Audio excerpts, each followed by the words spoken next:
చూడు కావ్య, డాడీ తెచ్చింది మాత్రం చాలా మంచి సంబంధం. మా నాకు ఈ సంబంధం ఇష్టం లేదు, డాడీకి నువ్వు డైరెక్ట్గా చెప్పాను, నేను సుశాంత్నే పెళ్లి చేసుకుంటా. నువ్వు ఫిక్సా? అయితే మీ డాడీతో నువ్వే మాట్లాడు. అయినా మా లవ్ మ్యాటర్ నీకు ఆల్రెడీ తెలుసు కదా, నువ్వు పోయి డాడీకి చెప్పు. నేను ముందరే చెప్పిండాను, నా హెల్ప్ మాత్రం అడగద్దు, అర్థమైందా? నువ్వు నన్ను ఇరికిచ్చెక్కోవద్దు. నువ్వు ఒకసారి ఆయనతో మాట్లాడు చూడు, పక్కా ఒప్పుకుంటాడు మా, నీ మాట పక్కా వింటాడు ఆయన. నేను పోనీ పాపం కూతురుతో ఫ్రెండ్లీగా ఉంటా ఉంటాను, దానికి మాత్రం నువ్వు లాభం తీసుకోలేకపోవద్దు. ఎలాగో నీకు తెలుసు కదా, డాడీకి పోయి మమ్మీకి ఆల్రెడీ తెలుసు అంటే కూతురు అనేసి కూతురు ప్రేమతో ఎట్లయినా ఒప్పుకుంటాడు. అదే నాకు తెలిసింది అనేసి ఆయనకు తెలిసిందనుకో, సోనీ నువ్వు కూడా నాకు మోసం చేసినావు అనేసి నన్ను పట్టుకుంటాడు ఆ మనిషి. నేను ముందరే చెప్తా ఉన్నాను, నా పేరు యాడ రాకూడదు. మమ్మీకి తెలియదంట. సుశీల ఆంటీ కూతురు ఈ మధ్యలో లవ్ మ్యారేజే చేసుకునింది, కానీ అప్పుడు డాడీ ఎంత మాట్లాడుతూ ఉన్నాడు చూస్తానే. నాకు తెలుదు ఎట్లా ఒప్పించేది, అది ఎట్లా ఒప్పిస్తావు నువ్వే ఒప్పించు. అసలు ఈ టాపిక్ ఎట్లా స్టార్ట్ చేసేది అదే టెన్షన్గా ఉంది నాకు. నువ్వు మీ డాడీని ఎట్లయినా కన్విన్స్ చేసుకో, కానీ నా పేరు మాత్రం మధ్యలో రాకూడదు. నాకు తెలుసు అని మీ డాడీకి తెలిసిందనుకో, మళ్ళీ నేనైపోతాను. నువ్వు ఎట్టు కూడా డాడీకి చెప్పలేవా? నమస్తే, నేను మాత్రం మధ్యలో రానే రాను, నన్ను మధ్యలో లాగద్దు. మీరు ఈవినింగ్ వాక్కి వెళ్తారు కదా, ఆ టైంలో నువ్వు డాడీకి చెప్పి. ఆయన ఫ్రెండ్ కూతురు లవ్ మ్యారేజ్ చేసుకుని దానికే కావ్యాన్ని జాగ్రత్తగా చూసుకొనేసి నన్ను చెప్తా ఉన్నాడు. నాకు తెలిసిందనేసి ఆయనకి తెలిసిందనుకో, నాకైతే ఇది రెండో పెండ్లి. నాకు తెలిసి మీ అత్తతో నువ్వు మాట్లాడొచ్చు, ఎందుకంటే మీ అత్త మాట అయితే బాగా వింటాడు, కానీ ఆమె అయితే ఊరంతా చెప్పుకొనిస్తుంది. వద్దులే ఐడియా, ఏదైనా ఒక మంచి లవ్ స్టోరీ మూవీ పెట్టి లవ్ మ్యారేజే బెస్ట్ కదమ్మా అంట, నువ్వు కూడా లవ్ మ్యారేజే బెస్ట్ అను, అట్లే డాడీకి చెప్పేద్దాం. లవ్ మ్యారేజ్ బెస్ట్ అనేసి నేనే స్టార్ట్ చేస్తున్నాను అనుకో, అయిపోతుంది. నేను చెప్పను మా, జస్ట్ హెల్ప్ చేయమా. నీ మాటకి మాట మాత్రం కలుపుతాను కావాల్సింది. మా ఏం చేసేది చెప్పా. నువ్వు ఒక పని చేయి, 2 దినాలు అన్నం తినుకుంటా, లేదు పాప నేను వాడినే పెళ్లి చేసుకుంటానని చెప్పు, అని ఆరాంగా ఒప్పుకుంటాడు. కానీ నా పేరు మాత్రం చెప్పద్దు, ఈ ఐడియా కూడా నేను ఇచ్చినాను మాత్రం చెప్పద్దు. ఎంతకి తెగించారా? మా ప్రాక్టికల్గా ఆలోచించు, సింపుల్గా రిజిస్టర్ మ్యారేజే బెస్ట్, ఊరికే ఈ గ్రాండ్ వెడ్డింగ్ అంత అవసరమా? నీ అంత ప్రాక్టికల్ మేము లేనే లేదు, డబ్బులు వేస్ట్. దినానికి 10 పార్సల్స్ వస్తాయి, నీ స్కిన్ కేర్ పైన ఎంత ఖర్చు పెడతా ఉండవు, అంత ఖర్చులు లేదు. కానీ 10 మందిని పిలిచి భోజనాలు పెట్టి మన సాంప్రదాయం మన కల్చర్ ప్రకారం పెళ్లి చేస్తే అది వేస్ట్ ఆఫ్ మనీ. ఇద్దరే పోతారు, హారాలు మార్చుకుంటారంట, మేము వచ్చి సంతకం పెట్టాలా, కారు మొఖాన్ని ఉంచుతారు ఎవరన్నా. నువ్వు పుట్టినప్పటి నుంచి ఫిక్స్ డిపాజిట్ అనేసి నీ పెండ్లి కనిపెట్టినాడు డాడీ. ఎంత కష్టమైనా మేము ఎత్తలేదు, ఎందుకంటే 10 మందిలో మర్యాదగా మన బిడ్డకి పెళ్లి చేద్దాము అనేసి. ఆ ఎఫ్డీలో ఉండే డబ్బులంతా నాకి, నేను ఎక్కడైనా ఇన్వెస్ట్ చేస్తా. తీసుకొని పోదామనే ఆ దుడ్డు ఎత్తిస్తా ఉండు. ఇప్పుడు అందరూ అడుగుతారు కావ్యాకి ఎప్పుడు పెండ్లి అని, మళ్ళీ ఏం చెప్పేది, అయిపోయింది. నేను 10 మందికి లేదమ్మా మేమే చేసినామంటే కూడా ఎవరన్నా నమ్ముతారా? పెండ్లి అయ్యేది లైఫ్లో ఒకేసారి కదా, సిగ్గనిపించేలే. ఈ మధ్య మినిమలిస్టిక్కే ట్రెండ్ మా, పెళ్ళి కూడా మినిమలిస్టిక్గానే ఉండాలి, అంత హెవీగా అవసరం లేదు. చూడు, మినిమల్ చెప్పేసి ఇంత జ్యువెలరీ వేసుకొని పోతారు, మేము చేసి పెట్టినాం కదా, ఆ హారాలంతా ముట్టేదే లేదు. మీరు ఇంత నెక్లెస్లు వేసుకొని పోతారు, మినిమల్. బట్టలు కూడా మినిమల్కి వచ్చేసింది, ఇంకా పెళ్ళికి కూడా మినిమల్ అని చెప్పద్దు కావ్య ప్లీజ్. ఆ ఖర్చులన్నా చేయను. పెళ్ళి సింపుల్గా చేసి ఫోటోలంతా మంచిగా దిగుదాం, అది ఫ్యామిలీ గ్రూప్లో పెట్టేద్దాం. ఫ్యామిలీ గ్రూప్లో పెడతావు ఫోటో, అందరికీ తెలిసిపోతుంది కదా పెళ్ళి అయిపోయిందని. వాళ్ళు కూడా అంటారు, ఓహో మా దానికి వచ్చినారు, బాగా తినేసిపోయినారు, మళ్ళీ బిడ్డకి చూస్తే 1 రూపాయి ఖర్చు లేకుండా పెళ్లి చేసి ఇచ్చేస్తున్నారు. సరే మేము చూసిన సంబంధమే, కానీ కోర్టు మ్యారేజ్ చేస్తే ఎవరు ఏమనుకుంటారు కావ్య? పెళ్లి చేసుకునే వాళ్ళు మాకే ప్రాబ్లం లేదు, సింపుల్గా వెడ్డింగ్ చేసుకునేకి మీకేం ప్రాబ్లం? మీరు ఇద్దరు మాట్లాడితే సరిపోతుందా? మేము ఇన్వాల్వ్ అయ్యేది వద్దా? మీరు ఏం చేస్తారో నాకు తెలియదు, నేనైతే పెళ్లి గ్రాండ్గా చేస్తాను. మళ్ళీ దాని తర్వాత కావాల్సింటే మీరు కోర్టు మ్యారేజ్ అన్నా చేసుకోండి, లేదు పోయి దేవస్థానంలో చేసుకోండి, అది మీ డ్రీమ్ ఉంటుంది కదా, దాన్ని మీరు పూర్తి చేయండి, సరేనా? ఉండే డబ్బులంతా ఖర్చు పెట్టే వరకు వీళ్ళకి సాటిస్ఫాక్షన్ రాదనుకుంటా. సరే మీలో మీరు కొట్టుకొని చావండి, నన్ను ఎంటర్టైన్ చేయండి. ఓ ఇదేనా బిగ్ బాస్ హౌస్, బాగుంది. మా ఇప్పుడే జట్లో వచ్చినాం కదా. మమ్మీ హౌస్కి ఎంటర్ అవుతానే అందరూ ఇట్లా హక్ చేసుకోవాలి.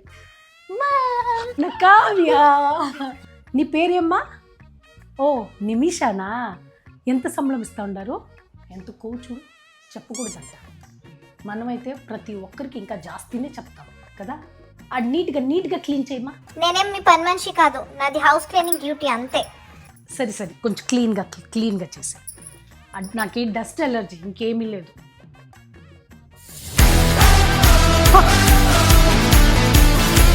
ఏమిది శబ్దం వచ్చింది కావ్యా? బిగ్ బాస్లో అంతే, పొద్దున్నే సాంగ్ పెట్టి లేపిస్తారు, భయపడద్దు. బిగ్ బాస్ ఎవరైనా ఇట్లా సాంగ్లు పెడతారా? సుప్రభాతం పెట్టండి బిగ్ బాస్. ఆ బిడ్డలకు కూడా తెలుస్తుంది కొంచెం మన కల్చర్ గురించి. టాస్క్ సమయం ఆసన్నమైంది. ఈడ బెడ్షీట్లే మర్చిపెట్టలేదు, అప్పుడే టాస్క్.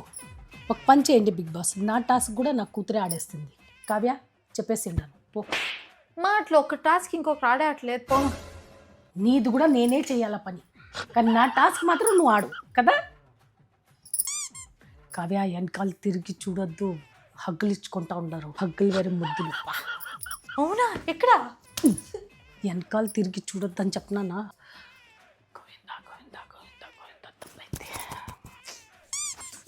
వచ్చినప్పటి నుంచి ఆ శరత్ నిన్నే చూస్తూ ఉంటాడు. ఏయ్ ఏమి ఆ బిడ్డ వాళ్ళ అమ్మ కూడా జట్లో ఉందనేసి భయం భక్తి కూడా లేదా ఆ దొంగ నా కొడుకు. కాలం బిడ్డలు ఎట్ట తయారైపోయిండారు స్వామి. టైం అయిపోతుంది, ప్లీజ్ డ్రాప్ చేయరా.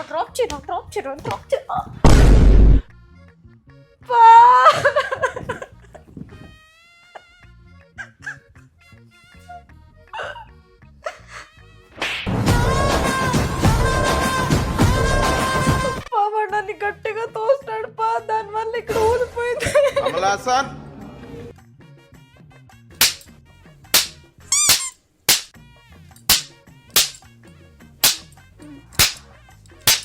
శత్రువులు ఎక్కడో ఉండర్రా, చెల్లెళ్ళు కూతుళ్ళు రూపంలో మారువేషాలు వేసుకుని మన కొంపలోనే తిరుగుతూ ఉంటారు. మా జాబ్ వచ్చింది కానీ సాలరీ తక్కువ. సాలరీ తక్కువైతే ఏమి, జాబ్ వచ్చింది కదా అదే చాలు. నేనైతే ఎంత భయపడతా ఉంటుంది తెలిసినా. మీ పెద్దమ్మ ఫోనే ఉంటుంది చెప్పలే. ఇప్పుడు చూడు, ఓ ఈ బిడ్డకి జాబ్ వచ్చింది కదా, క్యాంపస్ ప్లేస్మెంటే, 5 lakh rupees per month salary. ఏం మాట్లాడుతున్నావురా? డోర్ పికప్ అండ్ డ్రాపే. మా అసలు ఏం చెప్తాడు, గమ్మునుంటమా. Company cab. యుఎస్ఏ కూడా పోతుంది కంపెనీ పక్క నుంచే, అంతా వాళ్ళ ఖర్చులే.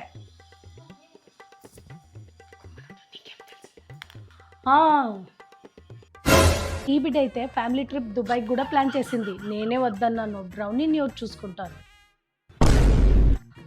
సరే ఉంటా. మా అసలు ఇదంతా ఊరికే ఎందుకు చెప్తా ఉండవు, అవసరమా? నీకేం తెలుసా ఎత్తుకోమన్నాడు. మీరేంటో మీ విధానాలు ఏంటో ఇప్పటికి నాకు అర్థం అవరో బాబు. వినిపిస్తలేదా? హలో ఒక్క సెకండ్.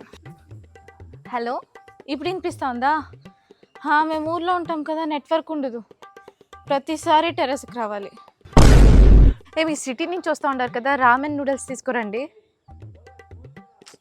ఇక్కడ ఏమన్నా తీసుకోవాలంటే టౌన్కి వెళ్ళాలి. బ్లింకిట్, జొమాటో, స్విగ్గీ ఇవంతా అవైలబుల్ లేదు కదా సిటీ లాగా.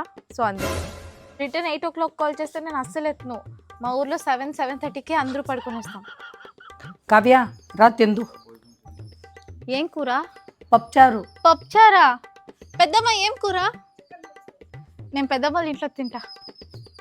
వస్తే చైన్ కడిగిపోయి వస్తే ఆరామ్గా ఒక వాకింగ్ అయింది. దీపా, నాకు మింత్రాలో ఒక డ్రెస్ నచ్చింది, మీ ఇంటి అడ్రస్ పెట్టినాను, ఎందుకంటే మా ఊర్లో సర్వీస్ అవైలబుల్ లేదు. నేను నెక్స్ట్ టైం అక్కడికి వచ్చినప్పుడు తీసుకుంటా. ఓకే. ఇందాకే చిత్తూరుకు పోతా ఉండవు కదా, అలాగే నాకు కొన్ని వస్తువులు కావాలి, నీకు వాట్సాప్ చేసిండా, మిస్ చేయకుండా తీసుకుని రా. ఎంత ఉడుగ్గా ఉంది కదా, ఎండ భరించకే అవుతా. టైం ఎంత? 2 o'clock అయింది. 2 ఇంకా 2 to 4 ఖచ్చితంగా ఎవ్రీడే కరెంట్ పోతుంది. ఇంకా 4 o'clock వరకు ఇలాగే. ఏంలే వాకింగ్కి వచ్చింటి, దాంట్లో ఏం భయము, మా ఊరే కదా, ఆరామ్గా తిరగచ్చు ఏ టైంలో పడితే ఆ టైంలో. ఈవినింగ్ ప్లాన్సా? మేము సిటీలో కాదు కదా ఉండేది, సో ఆబ్వియస్లీ మాకేముంటాయి, 7 to 7:30 సీరియల్ చూస్తాం, దాని తర్వాత తినేసి ఇంక పడుకునేదే. మీరు సిటీలో ఉండే వాళ్ళు ఆరామ్గా పార్టీలు చేసుకొని ఎంజాయ్ చేస్తారు. ఇక్కడ ఎంత పీస్ఫుల్గా ఉంటుంది తెలుసు. అవును, మన గ్యాంగ్ అంతా వచ్చేయచ్చు కదా మా ఊరికి, బాగుంటుంది. 8 o'clock లోపల ఫుల్ విలేజే సైలెంట్గా ఉంటుంది, ఎందుకంటే అందరూ పడుకొనేస్తారు ఇక్కడ. ఇక్కడ ఇంటర్నెట్ కూడా వర్క్ అవుతుంది, బయటకు వెళ్తూ ఇక్కడ కూడా నెట్వర్క్ లేదు. ఈ టైంలోనే వీళ్ళు మీటింగ్ పెట్టాలనా? ఏదో ఎస్కలేషన్ వేరే వచ్చింది, ఎట్లా సార్ట్ చేసేది దీన్ని? ఇక్కడ కూడా నెట్వర్క్ వస్తాలా? ఎక్కడ నెట్వర్క్ వస్తాలా? అబ్బా ఫైనల్లీ కనెక్ట్ అయింది. Hi everyone. మళ్ళీ నెట్వర్క్ పోయింది. ఇక్కడ కూడా కనెక్ట్ అవుతలేదు. బబ్లు నీ మొబైల్ ఇరా, హాట్స్పాట్ కనెక్ట్ చేసుకుంటా. ఇట్లా వస్తుంది అట్లా పోతుంది, నెట్వర్కే లేదు. ఎవరి మొబైల్లో అన్న నెట్ కనెక్ట్ అయ్యేలాగుంటే ఇవ్వండి ప్లీజ్. అందరూ మొబైల్లో హాట్స్పాట్ ఆన్ చేయండి, ఏది వర్క్ అవుతే దాన్ని వాడతా.